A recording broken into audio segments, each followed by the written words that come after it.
9. La magnanimité et ses contraires. Suite. Tel est donc le caractère de l'homme magnanime. Celui qui, dans ce domaine, pêche par défaut est un homme pusillanime, et celui qui tombe dans l'excès, un vaniteux. Ces deux derniers ne sont pas non plus, tout comme les hommes vulgaires ou mesquins, généralement regardés comme des gens vicieux. Ils ne font aucun mal, mais seulement comme des gens qui font fausse route. En effet, le pusillanime, tout en étant digne de grands biens, se prive lui-même des avantages qu'il mérite, et il donne l'impression de recéler en lui quelque chose de mauvais, du fait qu'il se juge lui-même indigne de tout bien. Et il semble aussi se méconnaître lui-même, car autrement il convoiterait les choses dont il est digne, puisque ce sont là des biens.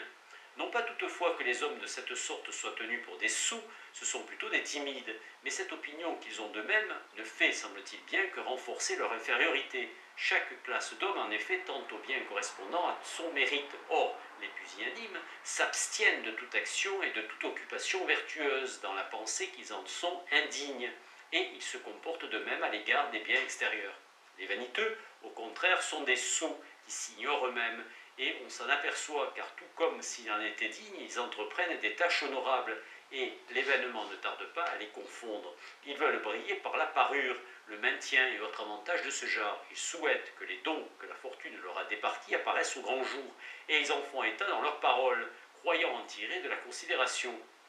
La pusillanimité s'oppose davantage à la magnanimité que la vanité, car elle est à la fois plus répandue et plus mauvaise. 10. L'ambition, le manque d'ambition est la vertu intermédiaire. La magnanimité a donc rapport à un honneur d'ordre élevé, comme il a été dit déjà. Il semble bien aussi y avoir dans le domaine de l'honneur, ainsi que nous l'avons indiqué dans notre première partie, une vertu qui apparaîtrait voisine de la magnanimité, comme la libéralité l'est de la magnificence. Ces deux vertus, en effet, se tiennent en dehors de la grandeur, mais nous mettent dans la position qui convient en ce qui concerne les objets de moyenne et de petite importance. De même que dans l'acquisition et le don des richesses, il existe une médiété aussi bien qu'un excès et un défaut. De même encore, l'honneur peut être désiré plus qu'il ne faut ou moins qu'il ne faut, ou cherché à sa véritable source et d'une façon convenable. En effet, nous blâmons à la fois d'une part l'ambitieux, en ce qu'il convoite l'honneur plus qu'il ne convient, et le cherche là où il ne faut pas, et d'autre part l'homme sans ambition, en ce qu'il se montre indifférent à l'honneur qu'on lui rend, même quand c'est pour de belles actions. Mais à d'autres moments, nous louons au contraire l'ambitieux d'agir en homme et d'être plein d'une noble ardeur, et l'homme sans ambition pour son sens de la mesure et de la modération, ainsi que nous l'avons noté dans nos premières études. Aristote va maintenant indiquer d'Élon pourquoi tantôt nous louons et tantôt nous blâmons l'ambition et le mépris exagéré des honneurs. C'est ce que nous sommes en présence de termes ambigus, pléonacros, qui peuvent être pris dans un sens favorable ou défavorable. On voit que l'expression passionnée pour telle ou telle chose se prend en plusieurs sens et que nous n'appliquons pas toujours à la même chose le terme ambitieux, passionné pour l'honneur. C'est une expression élogieuse quand nous avons en vue celui qui aime l'honneur plus que ne le fait la majorité des hommes, et elle revêt un sens péjoratif au contraire quand nous pensons à celui qui aime l'honneur plus qu'il le convient. Et comme la moyenne à observer n'a pas de nom spécial, les deux extrêmes paraissent se disputer sa place comme si elle était vacante. Mais là où il y a excès et défaut, existe aussi le moyen. Or, on peut convoiter l'honneur à la fois plus et moins qu'on ne le devrait. Il est donc aussi possible de la désirer comme il est convenable. Et c'est cette dernière disposition du caractère qui est l'objet de nos éloges, disposition qui constitue dans le domaine de l'honneur une médiété dépourvue de désignation spéciale. Comparée à l'ambition, elle apparaît manque d'ambition, et comparée au manque d'ambition, ambition. Comparée enfin à l'un et à l'autre, elle est en un sens les deux en même temps. Cela semble bien être également le cas pour les autres vertus, mais dans l'espèce présente, les extrêmes paraissent seulement opposés l'un à l'autre, du fait que la vertu moyenne n'a pas reçu de nom. 11. La douceur. La douceur est une médiété dans le domaine des sentiments de colère, mais l'état intermédiaire n'ayant pas de nom et les extrêmes se trouveront presque dans le même cas, nous appliquons le terme douceur au moyen, quoique la douceur incline plutôt du côté de la déficience. Le terme praotès ne signifie pas tant, en effet, la position moyenne tchirka iram que la douceur du caractère en général. Le manque de colère lui-même n'a pas de nom. Seul l'excès peut à la rigueur recevoir la désignation d'iracundia. Il y a évidemment dans tout ce chapitre une sorte d'impropriété permanente dans le vocabulaire, puisqu'on en est réduit à appeler doux l'homme qui se met en colère à bon escient. Celle-ci est dépourvue de nom, mais l'excès pourrait s'appeler une sorte d'irascibilité, car la passion en question est une colère, bien que les causes qui la produisent soient multiples et diverses. L'homme donc qui est en colère pour les choses qu'il faut et contre les personnes qui le méritent, et qui en outre l'est de la façon qui convient au moment où aussi longtemps qu'il faut, un tel homme est l'objet de notre éloge. Cet homme sera dès lors un homme doux, s'il est vrai que le terme douceur est pour nous un éloge, car le terme doux signifie celui qui reste imperturbable et n'est pas conduit par la passion, mais ne s'irrite que de la façon pour les motifs et pendant le temps que la raison peut dicter. Il semble toutefois errer plutôt dans le sens du manque, l'homme doux n'étant pas porté à la vengeance, mais plutôt à l'indulgence. La déficience, d'autre part, qu'elle soit une sorte d'indifférence à la colère, ou tout ce qu'on voudra, est une disposition que nous blâmons, car ceux qui ne s'irritent pas pour les choses où il se doit, sont regardés comme des niais, ainsi que ceux qui ne s'irritent pas de la façon qu'il faut, ni quand il faut, ni avec les personnes qu'il faut. De pareils gens donnent l'impression de n'avoir de la position où ils se trouvent ni sentiment ni peine, et faute de se mettre en colère, d'être incapable de se défendre. Or, endurer d'être bafoué ou laisser avec indifférence insulter ses amis est le fait d'une âme vile. L'excès, de son côté, a lieu de toutes les façons dont nous avons parlé. On peut être en colère, en effet, avec des personnes qui ne le méritent pas, pour des choses où la colère n'est pas de mise, plus violemment ou plus rapidement ou plus longtemps qu'il ne faut. Bien que tous ces traits ne se rencontrent pas dans la même personne, ce qui serait d'ailleurs une impossibilité, car le mal va jusqu'à se détruire lui-même, et quand il est complet, devient intolérable. Quoi qu'il en soit, il y a d'abord les irascibles qui se mettent en colère sans crier gare contre des gens qui n'en peuvent, mais pour des choses qui ne valent pas la peine, et plus violemment qu'il ne convient. Mais leur colère tombe vite, et c'est même là le plus beau côté de leur caractère. Cela tient chez eux à ce qu'ils ne compriment pas leur colère, mais réagissent ouvertement à cause de leur vivacité, et ensuite leur colère retombe à plat. Les caractères très colériques sont vifs à l'excès, et portés à la colère envers tout le monde, et en toute occasion, d'où leur nom. Les caractères amers, d'autre part, sont difficiles à apaiser et restent longtemps sur leur colère, car ils contiennent leur emportement. Mais le calme renaît une fois qu'ils ont rendu coup pour coup.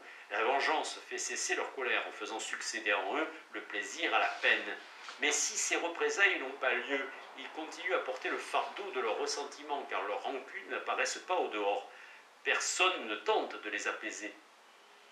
Et digérer en soi-même sa propre colère est une chose qui demande du temps. De pareils gens sont les plus insupportables à la fois à eux-mêmes et à leurs plus chers amis. Enfin, nous qualifions de caractères difficiles ceux qui s'irritent dans les choses qui n'en valent pas la peine, plus qu'il ne faut et trop longtemps, et qui ne changent de sentiment qu'il n'ait obtenu vengeance ou châtiment.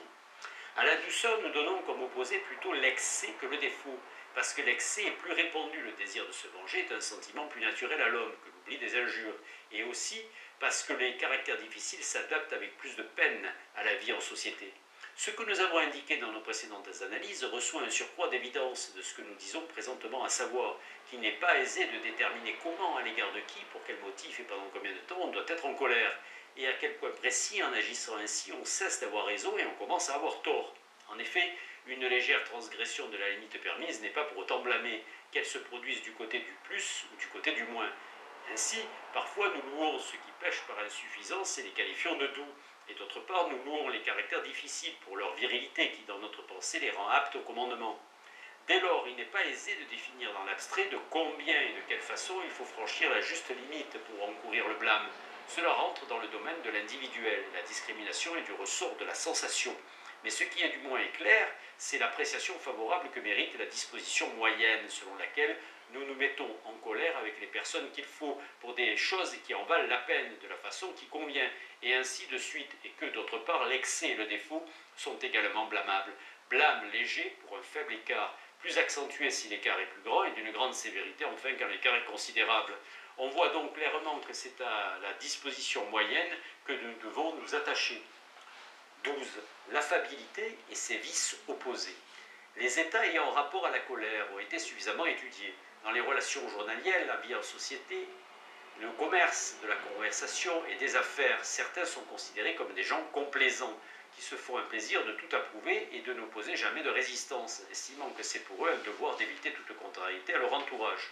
Et ceux qui, à l'inverse des précédents, soulèvent des difficultés sur toute chose, sans se soucier le moins du monde de causer de la peine à autrui, sont qualifiés d'esprits hargneux et chicaniers. Il est bien clair que les dispositions dont nous venons de parler sont blâmables, et que la position moyenne entre ces États est au contraire digne d'éloge. C'est celle qui nous fera accueillir et pareillement repousser les choses qu'il faut et de la façon qu'il faut.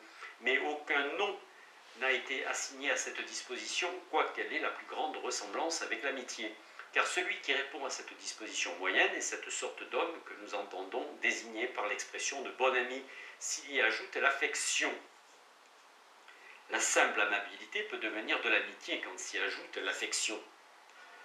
Toutefois, cet état diffère de l'amitié, en ce qu'il est exempt de tout facteur sentimental et d'affection pour ceux avec lesquels on a commerce, car ce n'est pas par amour ou par haine qu'on accueille tout ce qui vient des autres comme il se doit, mais parce qu'on est constitué de cette façon-là. En effet, qu'il s'agisse d'inconnus ou de gens de connaissance, de familiers ou d'indifférents, on agira de même, sauf à s'adapter à la diversité des cas, car on ne saurait avoir la même sollicitude envers des familiers ou des étrangers, ni non plus les traiter sur un pied d'égalité pour les peines qu'on peut leur causer. Nous avons dit en termes généraux que l'homme de cette sorte se comportera dans ses rapports avec autrui comme il doit se comporter, mais c'est en se référant à des considérations d'honnêteté et d'utilité qu'il cherchera à ne pas contrister les autres ou à contribuer à leur agrément, puisqu'il est entendu qu'il s'agit ici de plaisir et de peine se produisant dans la vie de société, et dans les cas où il est déshonorant ou dommageable pour l'homme, dont nous parlons de contribuer à l'agrément des autres, il s'y refusera avec indignation et préférera leur causer de la peine. D'autre part, si son approbation apporte à l'auteur de l'acte, à son tour, un discrédit qui soit d'une importance considérable. Après avoir envisagé le tort d'une approbation, peut causer à la personne qui approuve elle-même, anto, Aristote passe au dommage qui peut être causé à la personne qu'on approuve, to, poi, iuti, ou un tort quelconque, alors que son opposition ne peut lui causer qu'une peine légère. Il n'accordera pas son assentiment, mais ce ne craindra pas de déplaire. Et dans ses relations sociales, il traitera différemment les personnes de rang élevé et les gens du commun, ainsi que les personnes qui sont plus ou moins connues de lui. Il aura pareillement égard aux autres distinctions, rendant à chaque classe d'individus ce qui lui est dû. Et s'il estime préférable en soi de contribuer à l'agrément des autres et d'éviter de les contrister, en fait, il aura égard aux conséquences. Aristote, dont la pensée est ici très concise, veut dire qu'en principe, cat, anto, nous devons nous efforcer de faire plaisir et d'éviter de causer de la peine dans nos relations courantes avec autrui. Mais nous devons aussi peser les conséquences tois apobainousin de notre complaisance. Si la réputation ou l'intérêt, soit de nous-mêmes, soit des personnes que nous approuvons, souffre d'un assentiment donné à la légère, nous devons donner la préférence à des considérations d'honneur et d'utilité et refuser de nous montrer trop aimables. Si elles sont plus fortes, je veux dire à l'honnêteté et à l'utilité, et pour procurer un grand plaisir à venir, il causera une peine légère dans le présent. Tel est donc l'homme qui occupe la position moyenne sans toutefois porter de désignation spéciale. De ceux qui causent du plaisir aux autres, celui qui vise uniquement à faire plaisir sans poursuivre aucune autre fin est un complaisant, et celui qui agit ainsi pour l'avantage qu'il en retire personnellement, soit en argent, soit en valeur appréciable, en argent, celui-là est un flatteur. Celui qui au contraire fait des difficultés en toute occasion est, comme nous l'avons dit, un homme hargneux et chicanier, et les extrêmes paraissent être l'opposé l'un à l'autre du fait que le moyen terme n'a pas de nom. 13. L'homme véridique et ses opposés. Dans une sphère sensiblement la même se rencontre encore la médiété opposée à la fois à la vantardise et à la réticence, et qui, elle non plus, n'a pas reçu de nom. Mais il n'est pas mauvais d'approfondir aussi les dispositions de ce genre. Nous connaîtrons mieux ce qui a trait à la moralité après avoir passé en revue chacune de ces manifestations. Et nous acquérons en outre la conviction que les vertus sont bien des médiétés, si d'un seul regard nous voyons qu'il en est ainsi dans tous les cas. Dans la vie en société, les hommes qui n'ont en vue que de causer du plaisir ou de la peine à ceux qu'ils fréquentent ont déjà été étudiés. Parlons maintenant de ceux qui recherchent la vérité ou le mensonge, pareillement dans leurs discours et dans leurs actes, ainsi que dans leurs prétentions. De la vie générale, alors le vantard est un homme qui s'attribue des qualités susceptibles de lui attirer de la réputation tout en ne les possédant pas, ou encore des qualités plus grandes qu'elles ne sont en réalité. Inversement, le réticent dénie les qualités qu'il possède ou les atténue. Enfin, celui qui se tient dans un juste milieu est un homme sans détour, sincère à la fois dans sa vie et dans ses paroles, et qui reconnaît l'existence de ses qualités propres sans y rien ajouter ni retrancher. La sincérité et la fausseté peuvent l'une et l'autre être pratiquées soit en vue d'une fin déterminée, soit sans aucun but. Mais en tout homme, le véritable caractère se révèle dans le langage, les actes et la façon de vivre. Toutes les fois qu'il n'agit pas en vue d'une fin, et en elle-même, la fausseté est une chose basse et répréhensible, et la sincérité une chose noble, digne d'éloge. Ainsi également, l'homme sincère qui se tient au milieu de deux opposés mérite la louange, tandis que l'homme faux, aussi bien dans un sens que dans l'autre, est un être méprisable, mais plus particulièrement le vantard. Traitons à la fois de l'homme véridique et de l'homme faux, en commençant par le premier. Nous ne parlons pas ici de la bonne foi dans les contrats, ni dans les matières qui se rapportent à la justice ou à l'injustice. C'est une autre vertu que ces choses-là doivent relever, c'est-à-dire de la justice, dont il sera traité au livre 5. Nous parlons des cas où aucune considération de ce genre n'offrant d'intérêt, un homme est véridique dans ses paroles et dans sa vie parce qu'elle est la disposition habituelle de son caractère.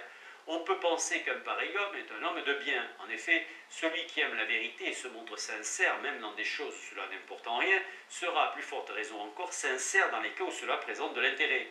Il se gardera alors de la fausseté comme d'une action honteuse, lui qui s'en détournait déjà par simple répulsion de ce qu'elle est en elle-même. Et un tel homme mérite nos éloges. Il aura même plutôt tendance à rester au-dessous de la vérité.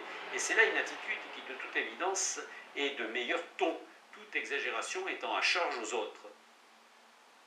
Quant à l'homme qui a des prétentions dépassant la réalité de ses propres mérites, tout en n'ayant aucune fin en vue, il apparaît assurément comme un être méprisable autrefois, autrement il ne prendrait pas plaisir à mentir.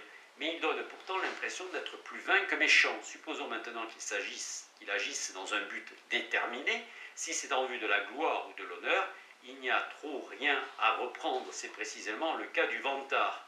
Mais si c'est en vue de l'argent ou dans un intérêt pécuniaire, sa conduite est alors plus honteuse. D'autre part, ce n'est pas la simple potentialité qui fait le vantard, mais le choix délibéré. C'est en raison de la disposition de son caractère et parce qu'il est un homme de telle nature qu'il est un vantard. Même distinction en ce qui concerne le menteur. Tel est menteur parce qu'il aime le mensonge pour le mensonge même, tel autre par désir de la gloire, du gain. Or ceux qui font les vantards en vue d'acquérir la réputation se donnent les qualités de nature à susciter les éloges ou les félicitations. Mais ceux qui recherchent un avantage matériel prétendent à des qualités dont leur voisinage tire profit et dont au surplus l'absence passe facilement inaperçue. Par exemple, le talent d'un devin, d'un savant ou d'un médecin. C'est pour cela que les qualités de cette sorte sont celles que la plupart des vantards se donnent et qui font l'objet de leur forfanterie, car on trouve en eux celles que nous venons de décrire. Les réticents, qui ne parlent d'eux-mêmes qu'en atténuant la vérité, apparaissent comme étant de mœurs plus aimables, car on admet qu'ils ne parlent pas en vue du gain, mais qui fuient l'ostentation. Pour ces derniers aussi, il s'agit principalement des qualités donnant une bonne réputation, qualités qu'ils déclarent ne pas posséder, suivant la manière de faire de Socrate. Ceux qui nient posséder des qualités sans importance ou des qualités qu'ils possèdent manifestement sont appelés financiers et sont à juste titre plus méprisables. Parfois même cette affectation a toute l'apparence de la vantardise, comme le vêtement des lacédémoniens, dont la négligence dissimule mal l'orgueil.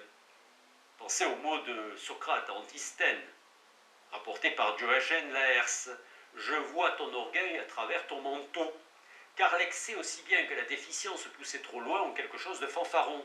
Mais ceux qui usent avec modération de la réticence et pour des qualités dont l'évidence ne soit pas trop apparente, apparaissent comme des gens de distinction.